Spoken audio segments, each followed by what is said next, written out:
Hexus of Ferngully now leads the EPA. Republicans continue to turn on the orange menace. The State Department is gutted, and the biodiversity of the Trump swamp now includes turd-blossoms.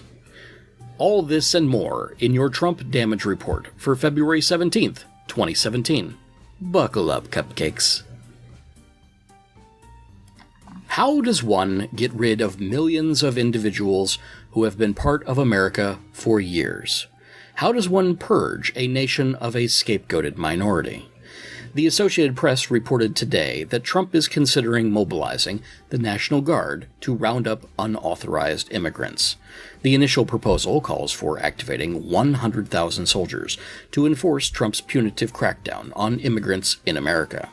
Capacity would be expected to be a significant issue in such a roundup of individuals in the United States, as our prison system is already burgeoning with non-violent offenders and at maximum. Most likely, the administration would be required to set up camps to concentrate the collection and processing of these people.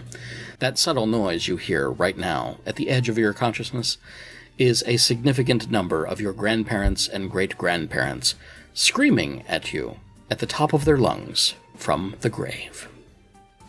Business Insider informs us as to the pattern of Trump's most controversial policies, including the one that I just mentioned. Firstly, wait for a memo to be leaked to the press. Second, refuse to comment when asked by reporters. Thirdly, wait until the story is published and dispute the accuracy. And finally, accuse the press of never having sought comment to start with. Trump names Mike Dubicki as the new White House communications director, so Spicy Boy will have someone else writing the lies that he now tells. Mike Dubicki runs Crossroads Media, a right-wing political consulting group that builds advertising strategies and lobbies for Republicans, working hand-in-hand with Karl Rove. The swamp Trump is building is now sizable enough to qualify for certain wetlands ecosystem restoration credits. In a vociferous defense of the Republic, Senator John McCain eviscerates Trump for his, quote, turn away from universal values, end quote, and, quote, the hardening resentment we see towards immigrants and refugees and minority groups, and the inability to separate truth from lies, and flirting with authoritarianism and romanticizing it as our moral equivalent. Yes. Tell us how you really feel, Senator McCain. Vortex of deceit and Trump spokesshrew Kellyanne Conway continues to meander through the wasteland that was her former life as a semi-respectable human being. The New York Times assesses her current wanderings, seemingly cut off from even the cursory information coming from the White House, but nevertheless intent on doing her level best to obfuscate and befuddle with word salad. Republican Congress critters are doing their best to hide from constituents.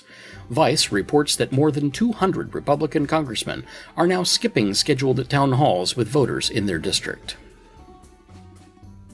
Republican Mark Sanford, who at one point went hiking along the Appalachian Trail, tells us that Trump represents the antithesis of everything.